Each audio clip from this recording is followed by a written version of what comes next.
So we did a Patreon question just a couple of days ago about the Titan class Grand Maximus, and now we have two Patreon questions today. One of them is about some obscure stuff, the other one's about another big boy. Both of those right up my alley. So again, if you want to be part of the Transformers Slag podcast Patreon, I'm not going to give you the whole spiel today. We'll do it only once a week. But again, patreon.com/Protoman if you want to join the Patreon and support us. Again, check the pinned comment or the description below.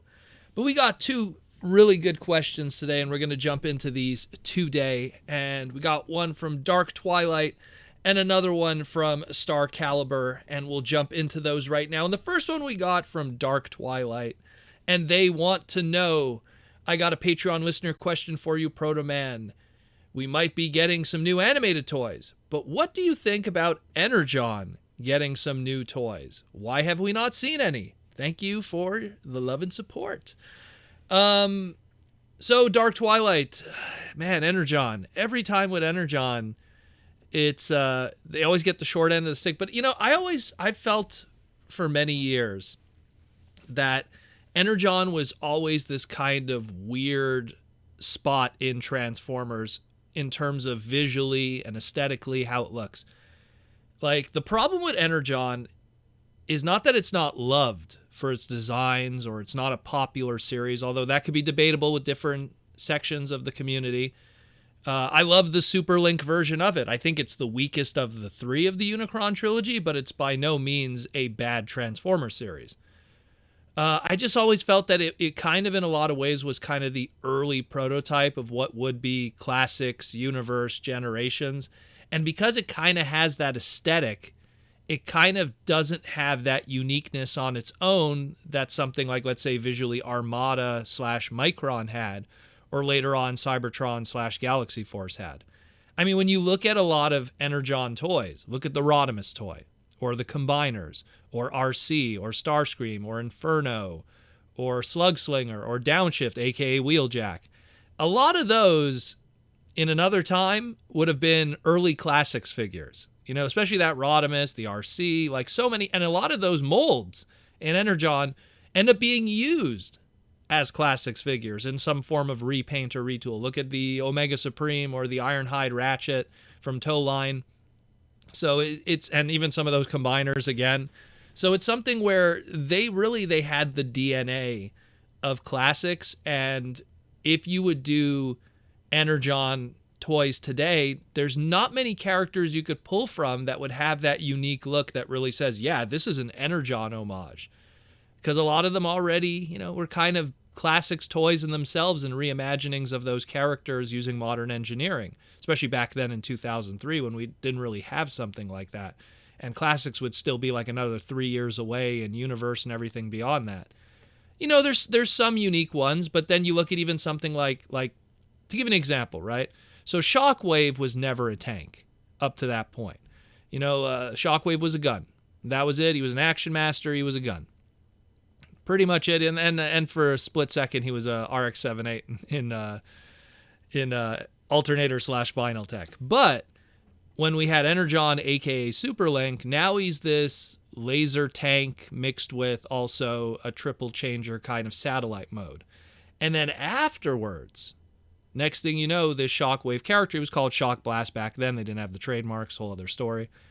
Next thing you know, animated Shockwave is a tank. Movieverse Shockwave is a tank. Cyberverse Shockwave is a tank. And everything beyond, went with that tank kind of design for Shockwave. Now, you could argue because it's the general, evolution of that, much like how Megatron also turning into a gun became a tank.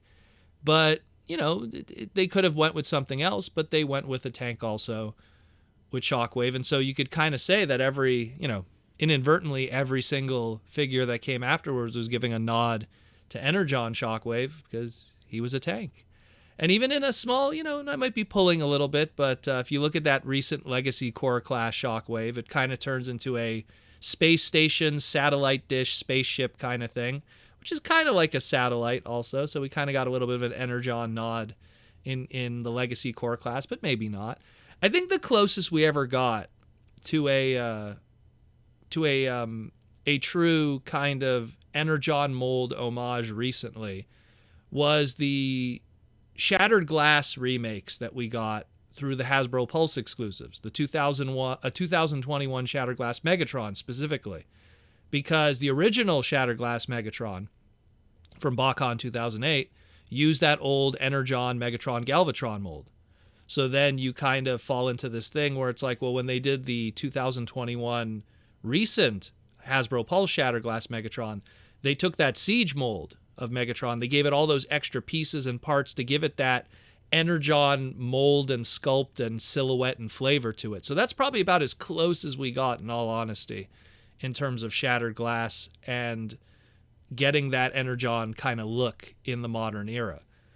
But when it comes to characters, because, I just listed a bunch that probably, a updated version would just look like something else today, outside of some minor aesthetic differences on a surface veneer. But, there's certain ones that I feel that probably could happen and probably would happen and should. I look at someone like Scorponok from Energon. And, I see that guy and I go, well, look, there's every trademark of Scorponok has really been done to this point. We already had the retro reissue from Beast Wars. We already had the remake of Beast Wars through Kingdom. We had the toy repaint from Buzzworthy Bumblebee. We had a Titan class one that's already been done. We had the Studio Series character that's already been done. Maybe they might do a core class one later or something, but the one that came with Blackout. There's not much else you could really go with that character's trademark outside of revisiting those same characters again in a different price point or a different look. Yeah, maybe you could do a leader class Marvel Comics Scorponok or something. I could see that and people could dig that. But I could also see them doing a leader class of the Energon one. It has a very unique look to it. Still kind of has the same beat. Still turns into a scorpion, so they could kind of do that. And people would dig it. And then they could do the obvious repaints from it. You could do the BotCon Double Punch. You could do the Dark Scorponok from Cybertron. So there's 3 repaints built into it right there. So I could see that one kind of being done as a leader class. It has enough of a unique look to kind of get away with that. And then the other one I could think of is Energon Prowl, also known as Superlink Red Alert. How many Formula One police cars are there in Transformers? Not many. There's police cars that are based off of, high-speed vehicles like, Lamborghinis and everything, but never a Formula One police car. So that's a very unique look in itself. And, what you could do with that afterwards, I don't know, but there's definitely something unique there that could be done. And again, it's a Prowl trademark, so you could do another Prowl out of it. Or you could do a Red Alert trademark if you want to lean on the Japanese side of it. So that's another. And maybe, and this one just popped into my head too, because I'm just kind of looking at my Superlink Energon display. But I guess, you could kind of take any of those dino molds that are T-Rex kind of based, and you could do a Doomlock or a Cruellock out of it if you really want to just do something with a dino mold if you don't have anything to do with it outside of the basics that we already have, like Dinobots and everything. So that's it, really. But, Energon really was this transitionary kind of design period that not too long after that would be more used for celebrating those classic characters, because outside of the gimmick that it had, which even itself, its gimmick was not unique to Energon. That Landcross, multi-force, multi-combiner kind of idea that comes out of Transformer Victory was done there first. So outside of its gimmick, it really visually didn't have a lot of uniqueness to it. It really was that transitionary period to something that would be the classics design, especially early classics, where it wasn't 100% slavishly loyal to the original, silhouette and design of those characters, but more an updated version of them. And then later on, of course, now we'd have something that's more of a good, merge between the two. So that's kind of how I see that. Something that's not 100%, unique in itself, but there's not really much that, you could do to a modern toy that screams 100% Energon or Superlink, if you want to really scream it in Japanese. Yeah, maybe the Terracons, maybe, but it's like a lot of them, I don't know. Does anyone really want a leader class of the, Fatimus Prime, as they call him, the Combiner Optimus with all the different, Fire 1, Digger 2, Submarine 3, Copter 4. I don't know. But it would be interesting to see where they would go. But I think Scorponok would be a good place to start, and I think people would dig that because it would just give people something unique. So I hope it answers that a little bit. It's. I don't think they hate it. I think it's a tough place. Where do you want to start with that if you do want to do one? And again, the larger characters seem to be the more popular ones, and there's only so many slots in those leader price points, and of course going into like, especially Titan and Commander. So yeah, I hope that answers that. Dark Twilight. And then we got Star Caliber's question here. Hey, Protoman, I got a listener question. With a new 86 movie reissue Hot Rod and Starscream coming out, would it be possible to get a release of a canceled G1 Unicron, especially considering the reaction we got from fans of the G1 Unicron from the Super 7 line? Also, do you think they could probably even handle something with the Studio Series 86 line with Unicron? Apologies if this has already been covered already. Thank you for your time. No, it hasn't been covered, brother. I'm glad to answer it.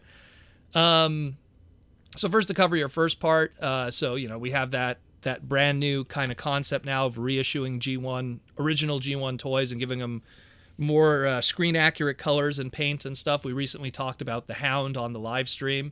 That we didn't really cover too deeply, but you could check that out too, and it's unique tooling and stuff from the Takara reissue.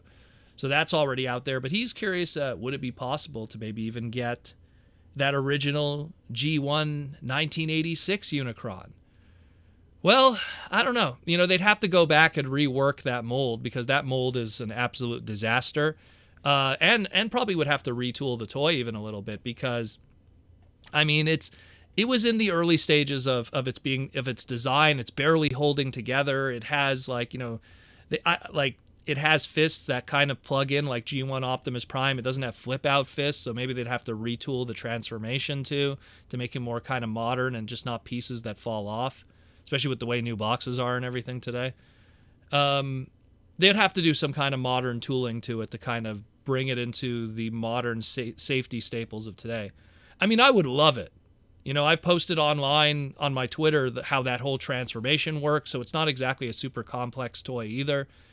Some people said it should be a HasLab item.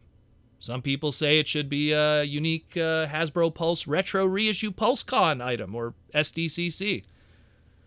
The problem with me is as it stands right now, the Retro Reissues is a Walmart exclusive thing. That's kind of the contract they have right now with Hasbro.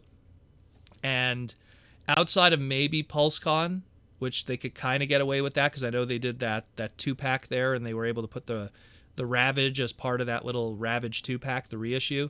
So I don't know really what the stipulations are with that, with their deal with the retro reissues, but I don't think Walmart would want something that big on their shelves and take that kind of investment, especially with their limited shelf capacity that they already have. That Unicron is 18 inches tall. To give like a modern equivalency, that would have to be, I'm just turning my head, Titan class Devastators. Probably, I think that's like 18, 19 inches tall. So Titan class Devastator sized. And short of putting it in, Unicron planet mode and shoving it into a huge box, it's still pretty large. And that's a lot of shelf space that I don't think Walmart would want to take on, let alone something that's big and expensive, where they're a lot better off, settling with all these retro reissue exclusives that are in that smaller price point of deluxes and Voyagers and the odd leader here and there. Again, I would love it. I would love it personally, but, and I'm super excited about the Super 7 one. Just the fact that I'm super excited about that little non-transforming figure that homages that big one has me excited, and that tells you everything right there, how much I would love to have something big like that. But I think it would be very hard to, put that out in retail just because of how big it is. It would have to be a unique collector item at an expensive price point, unfortunately. And again, also just the tooling and stuff. They'd have to go back and rework some things here and there. There was places that were for wiring. There was a switch that was on the front of the chest that a lot of people don't see, which was used for the voice box, which never happened. So there's a lot of things they'd have to go back and kind of fix it up a little bit before they put it out in the market for us. So it's an interesting story. I would love it. Don't get me wrong. I would love it. It would go right into my G1 display. But at the same time, it's kind of a weird one to kind of bring it to life in a lot of ways too. And where would it be and how would it do? I don't know. And as for your question, asking where could a Unicron work in, say, a Studio Series 86? In all honesty, unless, Studio Series 86 wants to do a Titan class price point for that line, I don't really think it could be done justice properly. How many fans would like a especially the way modern leader classes are today, or even modern commander classes. Do you want a Unicron that's that small? I don't know. People, when they have their displays, they want a Unicron that's towering over even their leader classes, towering over their commander classes. He's the big man. He's the planet-sized Transformer. You could get away with a leader class kind of size Devastator or something like that, but you can't get away with that with Unicron or even like a Primus. You want something that's that larger price point. And while it could be done, nothing's impossible.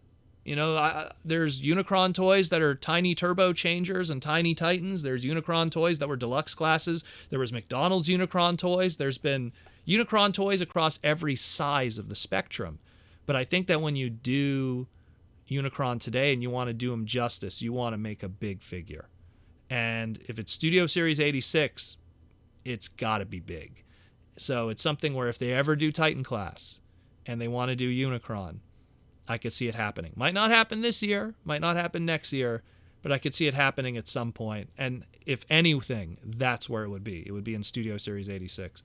And I think people will dig it because it'll be a good alternative to, say, the HasLab one that people couldn't get. So that's the way I kind of see it, but maybe I'm wrong. So I hope that answers that, Star Caliber. And again, thank you previously to the question from Dark Twilight. So I hope those answers those two questions. And again, if you want to be a part of the Transformers Slag podcast, Patreon, help support the podcast, let us know we're doing a half-decent job here in the Transformer world, keeping you educated, entertained, and informed. Again, patreon.com/Protoman. Or check the pinned comment or description below. And like I always say, rock out with the robots in disguise, and I'll see you later this week.